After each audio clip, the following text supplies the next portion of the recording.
సుమన్ టీవీలో మీ business promotions కోసం ఈ కింది నెంబర్ను సంప్రదించగలరు.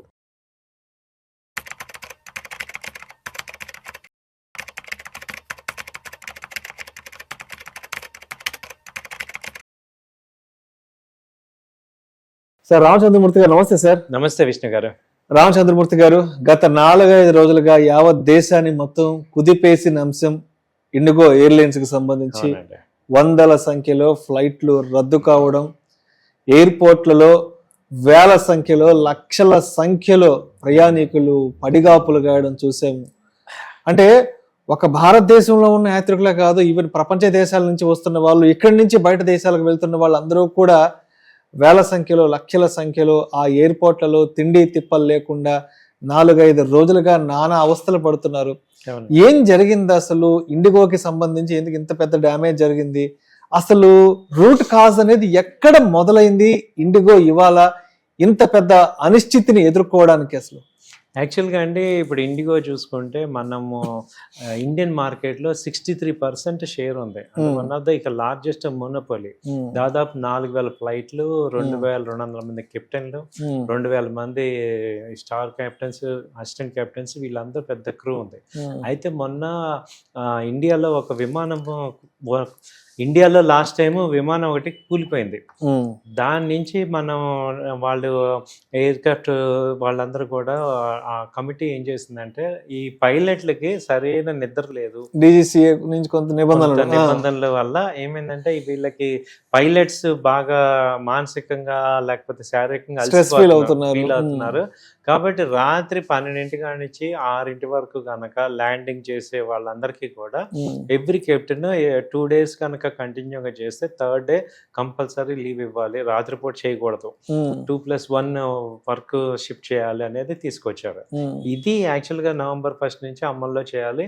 సో December నుంచి ఇంప్లిమెంటేషన్ స్టేజ్లోకి తీసుకురావాలని ఫోర్స్ చేస్తున్నారు.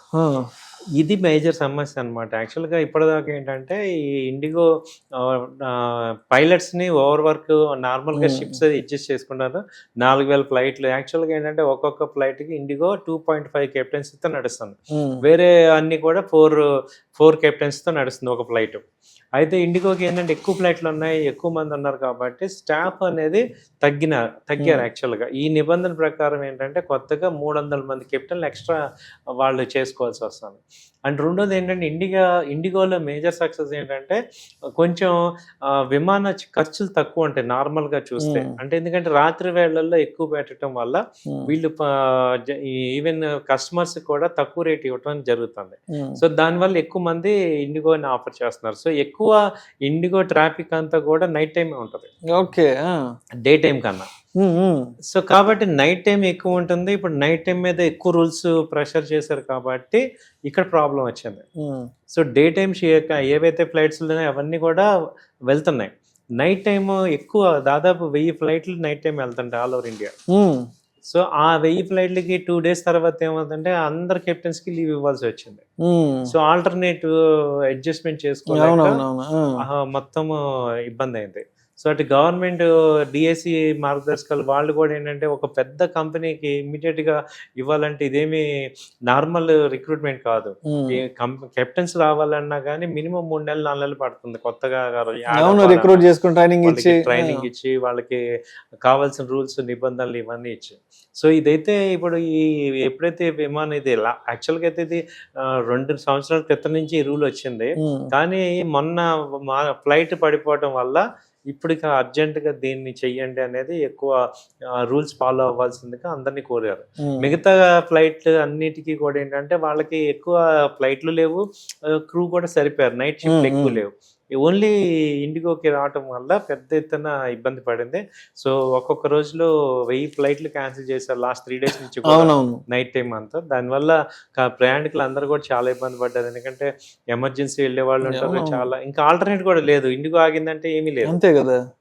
సో కానీ దీనిలో చూసుకుంటే ఏంటంటే ఈ యొక్క డైరెక్టివ్ ఏదైతే DSC ఇస్తుందో ఇంత పెద్ద ఎఫెక్ట్ జరుగుతుంది అనేది ఊహించకుండా ఇమ్మీడియట్గా ఇంప్లిమెంట్ చేయమంటాం వల్ల ఈ కంపెనీ చేయలేకపోతుంది.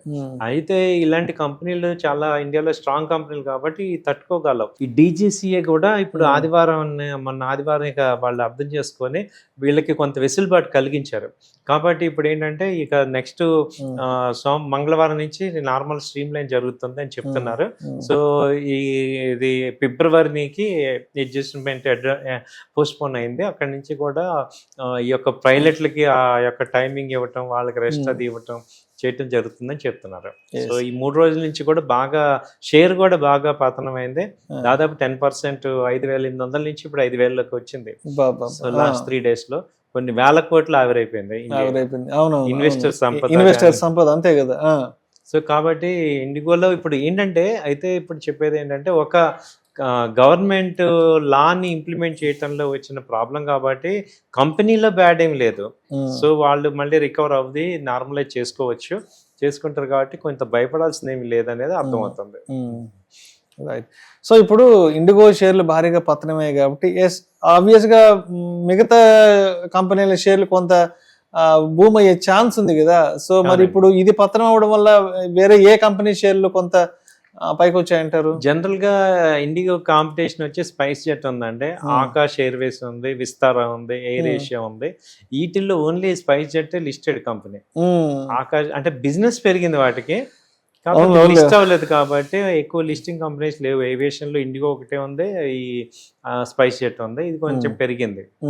సో కాకపోతే బిజినెస్ అయితే వాటికి ఈ ఆకాష్ కానీ విస్తారా కానీ వీటన్నిటికీ పెరిగినాయి. సో అవి ఇంకా లిమిటెడ్ అవ్వలేదు కాబట్టి పబ్లిక్ లిమిటెడ్, మనకి పబ్లిక్ బెనిఫిట్ అవ్వట్లేదు. బట్ ఇండిగో షేర్లే బాగా తగ్గాయి కాబట్టి లాంగ్ టర్మ్ పాయింట్ ఆఫ్ వ్యూలో చూసుకోవచ్చు. ఎందుకంటే కంపెనీలో ఫండమెంటల్ గా ఫాల్ట్ లేదు. ఈ 3 days బిజినెస్ నథింగ్ కదా, కాబట్టి బాగా ఇది ఒక అట్రాక్టివ్ తీసుకోవచ్చు. ఓకే. అంటే సో మొత్తానికి ఇదంతా ఎప్పటికీ సమస్య పోయే అవకాశం ఉందంటారు? మళ్ళీ ఎప్పటి నుంచి ఇండిగో పునర్వైభవం పొందే అవకాశం ఉందంటారు? ఒక 1 week లో వచ్చేసే ఛాన్స్ ఉంది సార్. ఎందుకంటే ఇప్పుడు మంగళవారం నుంచి కూడా వాళ్ళు DGCA వాళ్ళు కొంత ఫ్రీ ఇచ్చారు, టైం తీసుకోండి కొంచెం అడ్జస్ట్మెంట్ చేసుకోండి అని. అయితే వీళ్ళు కూడా మొన్న షోకాజ్ నోటీస్ ఇచ్చారు ఇండిగో సిఇఓకి, వాళ్ళు ఎక్స్ప్లెనేషన్ ఇమ్మన్నారు, ఇచ్చారు. వాళ్ళిద్దరి మధ్య ఒక అండర్స్టాండింగ్ వచ్చింది. కాబట్టి ఎందుకంటే ప్రయాణికుల ఇబ్బంది చాలా ఇంపార్టెంట్ కాబట్టి వాళ్ళ కోసం వీళ్ళు కొంచెం అడ్జస్ట్మెంట్ చేశారు. ఫిబ్రవరి ఎండింగ్ లోపు ఈ యొక్క లా అయితే ఎన్ఫోర్స్ అవుతుంది. సో కాబట్టి ఇండిగోకి ఇంకో 2-3 రోజులు తర్వాత నుంచి కూడా నార్మల్ అవుతుంది. Right sir. Thank you sir. Thank you so much. Thank you అండి.